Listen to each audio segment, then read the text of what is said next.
Bienvenidos a todos al curso monográfico avanzado de ecografía clínica tiroidea. Soy Nieves Mendieta, médico de familia, miembro de la ECOAPIT y del grupo de trabajo de ecografía de la IBANFIC. En esta ocasión tenemos el placer de realizar un curso conjuntamente con el doctor Iñaki Argüelles Jiménez, endocrinólogo y coordinador del Servicio de Endocrinología y Nutrición del Hospital Son Espaces, que conjuntamente con el servicio han elaborado un protocolo para el manejo del nódulo tiroideo que incluye criterios de derivación desde atención primaria. El contenido de este curso será en 3 partes. La primera parte hablaremos sobre generalidades, indicaciones de ecografía tiroidea, recuerdo anatómico, técnica de exploración, sistemática de exploración tiroidea, valoración ecográfica del tiroides, imágenes ecográficas de patología tiroidea y elaboración de informe ecográfico. La segunda parte estará impartida por el doctor Iñaki Argüelles, endocrinólogo, que nos explicará cuál es el estudio del nódulo tiroideo, cómo se realiza el cálculo del TIRAT, cuáles son las indicaciones de PAF, los criterios de derivación desde atención primaria, el seguimiento de nódulos tiroideos y además cuál es el estudio de adenopatías, las características ecográficas de las adenopatías sugerentes de malignidad y benignidad. Y para finalizar, hablaremos cómo se realiza la exploración de las glándulas salivales. La ecografía del tiroides es la técnica de elección en el estudio del nódulo tiroideo. Tiene una gran sensibilidad, permite guiar las punciones biopsia de los nódulos, pero el aumento de su uso ha ocasionado el aumento de incidentalomas en el estudio de masas o nódulos, la mayoría de ellos benignos, por lo que no está indicado realizar una ecografía de tiroides como cribado oportunista.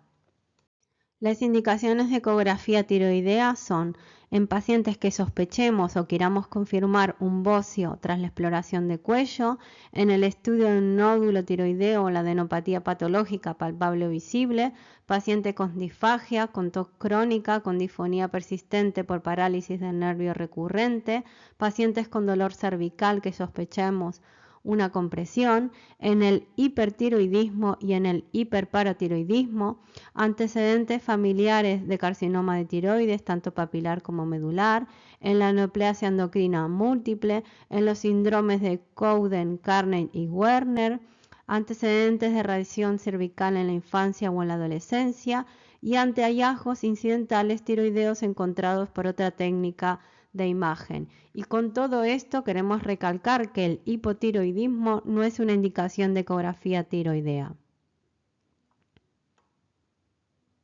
Tenemos que saber bien cuál es la anatomía del tiroides, que ésta se compone de 2 lóbulos, el lóbulo tiroideo derecho, el lóbulo tiroideo izquierdo y del istmo.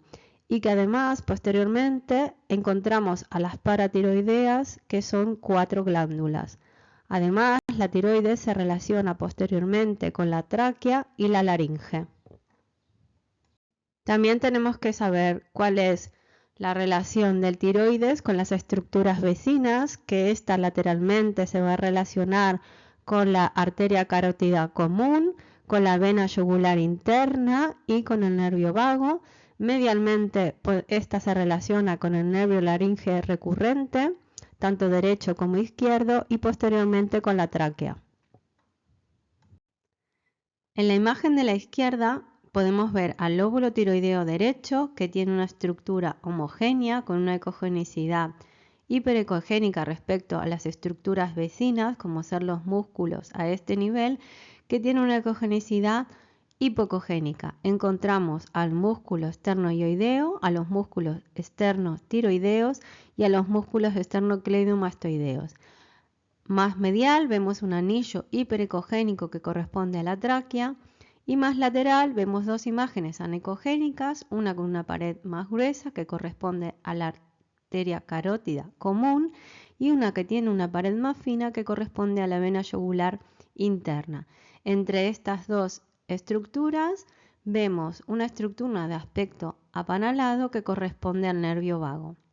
Luego en la imagen de la derecha vemos al lóbulo tiroideo izquierdo, que también tiene en este caso una estructura homogénea con una ecogenicidad hiperecogénica respecto a las estructuras vecinas, y más posterior a este vemos otra estructura heterogénea, en este caso del lado izquierdo, que corresponde al esófago y que no hay que confundir con un nódulo tiroideo. Respecto a la técnica de exploración, el paciente no necesita ninguna preparación previa, debe estar en decúbito supino con el cuello en hiperextensión, como veis en la imagen de la derecha, y si tuviera vértigo postural, debemos modificar la altura de la camilla en la zona de la cabeza o realizar el estudio con el paciente sentado. Utilizaremos una sonda lineal de alta frecuencia para esta exploración. La sistemática de exploración de la glándula tiroidea: comenzaremos con un barrido en ambos lóbulos con un corte transversal desde 2-3 centímetros por encima del manubrio esternal. Exploraremos primero el lóbulo derecho con un corte transversal y luego con un corte longitudinal. Pasaremos a explorar el istmo y luego el lóbulo tiroideo izquierdo. Debemos explorar muy bien a nivel de la línea media, desde a nivel de manubrio esternal, a nivel inferior por si existiera la sospecha de bocio endotorácico, y hacia la región submentoniana para identificar posibles ectopias. Debemos aplicar el Doppler color para valorar la vascularización tanto de la glándula o, si objetivamos nódulos tiroideos, para ver la vascularización si esta es periférica o intranodular. Debemos explorar también estructuras cervicales vecinas como los músculos, los nervios y los vasos, las cadenas ganglionares, si vemos adenopatías y estas versus estructuras como es, por si es sospechosa de benignidad o malignidad. Y en el caso de identificar patología vascular, debemos completar la exploración con un estudio del Doppler de los troncos supraórticos. Aquí vemos dos vídeos, uno superior y otro inferior, donde vemos cómo es la exploración del tiroides. Comenzamos con un corte transversal a nivel medial del tiroides. Exploramos primero el lóbulo tiroideo derecho. Hacemos un barrido de forma transversal hacia la región submentoniana, muy despacito para que no se nos escape si existiera algún nódulo isocogénico. Realizaremos en el corte transversal una medición antero-posterior y luego una medición transversal. Luego giramos 90 grados y vamos a obtener un corte longitudinal y realizar una medición sagital. Primero exploramos el lóbulo derecho, luego seguimos con la exploración del istmo, que realizaremos una medición antero-posterior, y luego continuamos con la medición del lóbulo izquierdo, también realizando cortes transversales y longitudinales. De la medición de estos tres diámetros, la máquina nos calculará el volumen de cada lóbulo. En las imágenes superiores, a la derecha, vemos una imagen panorámica donde vemos los dos lóbulos tiroideos que tienen una estructura homogénea con una ecogenicidad hiperecogénica respecto a las estructuras vecinas. En la imagen de la izquierda vemos al lóbulo tiroideo derecho, donde se ha realizado un corte antero-posterior y un corte transversal. En la imagen de la derecha también se ha realizado una medición del istmo. En las imágenes inferiores a la izquierda vemos al lóbulo tiroideo izquierdo, donde también se ha explorado y realizado una medición a nivel transversal y otra a nivel antero-posterior. Medialmente vemos una imagen de un corte longitudinal, donde se ha hecho una medición a este nivel, un corte en una medición sagital, y en la imagen de la derecha a nivel inferior vemos cómo se ha aplicado el ecodoppler para ver la vascularización de dicha glándula. Para la valoración de la ecografía del tiroides debemos ver su estructura, si es homogénea, heterogénea, su ecogenicidad, si es hiperecogénica respecto a las estructuras adyacentes, o hipocogénica o isocogénica, su forma, si está aumentada de tamaño, si está disminuida, si existe una asimetría, en el caso de una hipoplasia, o si esta crece más allá del estrecho cervicotorácico, en este caso nos indicaría un bocio endotorácico. Debemos realizar una medición de ambos lóbulos y del istmo, realizando una medición de las tres medidas, tanto anteroposterior, transversal y longitudinal, para realizar un cálculo de volumen. ver si existen nódulos o quistes, ver la vascularización tanto de la glándula como de las lesiones nodulares, si estas son, qué tipo de vascularización tienen, si es periférica, intranodular o es mixta o incluso que no tenga vascularización. Ver los márgenes glandulares, la línea hiperecoica nos va a indicar en condiciones normales la cápsula de la glándula. Tenemos que ver la existencia de adenopatía, sobre todo si encontramos un nódulo, explorar a este nivel si existen adenopatías y ver sus características ecográficas, si tienen aspecto benigno o maligno. Y por último, valorar también estructuras adyacentes como el nervio vago, el nervio recurrente, el esófago y la paratiroides.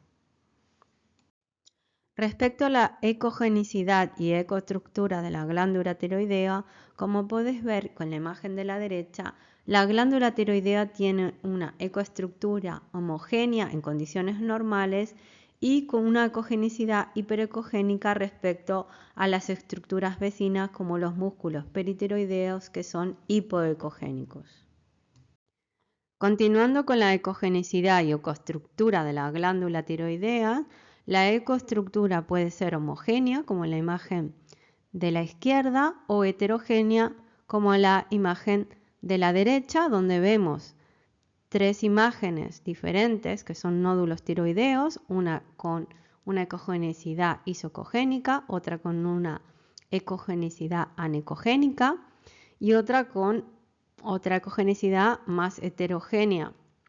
Y también podemos ver una imagen hiperecogénica que deja sombra acústica posterior que corresponde a una calcificación intranodular. También respecto a la ecogenicidad de la glándula puede ser hiperecogénica respecto a las estructuras adyacentes, hipocogénica o isoecogénica. También podemos ver la presencia de tabiques, que es característica de una glándula con aspecto fibrótico. En la imagen de la izquierda podemos ver una medición transversal, que esta puede variar entre 10 y 15 milímetros, su medición normal. También vemos una medición antero-posterior, que en condiciones normales deben medir entre 15 y 20 milímetros. Si esta fuera mayor a 20 milímetros, debemos sospechar bocio.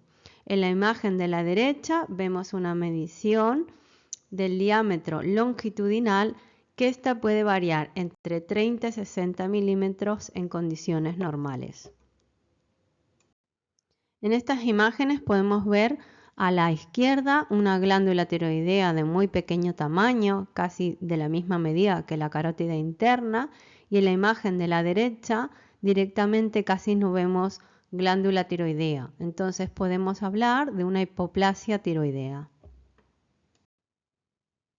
En este vídeo podemos ver una glándula aumentada de tamaño, de aspecto multinodular, que crece esta glándula hacia el estrecho cérvico-torácico y que es característica de bocio endotorácico, que generalmente da síntomas respiratorios por compresión, ya que la glándula al crecer de tamaño comprime sobre la tráquea. Para que el ecógrafo nos realice el cálculo de volumen de tiroides debemos realizar tres medidas. En el corte transversal debemos realizar una medición antero-posterior y una medición transversal, como vemos en la imagen inferior izquierda, y en el corte longitudinal debemos realizar una medición sagital o longitudinal, como vemos en la imagen inferior derecha.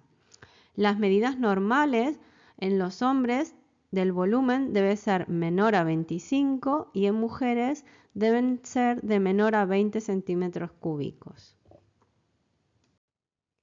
Cuando exploremos el istmo, también tenemos que realizar la valoración del tamaño, de su volumen. Realizaremos una medición antero-posterior. El tamaño normal debe ser menor a 3 milímetros. También tenemos que ver su ecoestructura, si es homogénea o heterogénea, y debemos aplicar también el ecodoppler para ver su vascularización. Para valorar la vascularización tanto de la glándula como de los nódulos tiroideos debemos aplicar el ecodoppler color. Podemos hablar de un grado 1, una glándula mínimamente vascularizada, un grado 2 con una vascularización moderadamente aumentada o un grado 3 con una glándula con una vascularización muy aumentada en patrón infierno característico de la tiroiditis de enfermedad de Graves. Respecto a los nódulos tiroideos, podemos decir que la vascularización puede ser periférica o intranodular.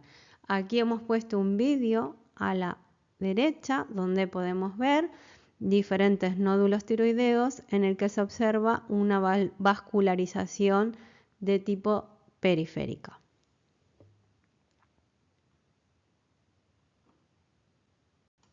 En la patología tiroidea, las características ecográficas son: en el bocio difuso veremos únicamente un aumento de tamaño de la glándula, en el bocio multinodular veremos una glándula aumentada de tamaño y con nódulos no homogéneos, en la enfermedad de Graves veremos una glándula aumentada de tamaño, de aspecto homogéneo y con una gran vascularización de tipo infierno.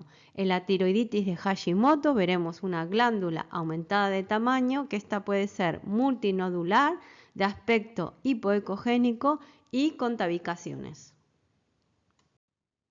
Para realizar el informe ecográfico debemos decir si existe la presencia o ausencia de la glándula, realizar una descripción ecográfica de esta, si es homogénea, heterogénea, si es multinodular, si tiene aspecto mosaico, si está hipervascularizada o si tiene aspecto atrófico, realizar la medición de cada lóbulo para realizar el cálculo del volumen, tanto de los lóbulos como del istmo, y también tenemos que describir si ésta crece más allá del estrecho cervicotorácico en el caso de bocio endotorácico.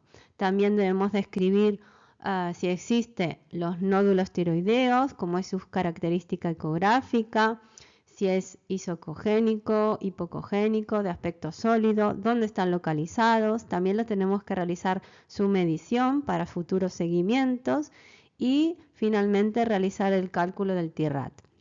Debemos describir también la presencia de adenopatías cervicales, cuáles son sus características ecográficas, si tienen aspecto benigno o maligno, dónde están localizadas. Debemos describir también la presencia o no de otra patología extratiroidea, como sean las paratiroides, los nervios, el esófago y los quistes. Debemos informar de la evolución de los hallazgos respecto a las exploraciones previas si las hubiera.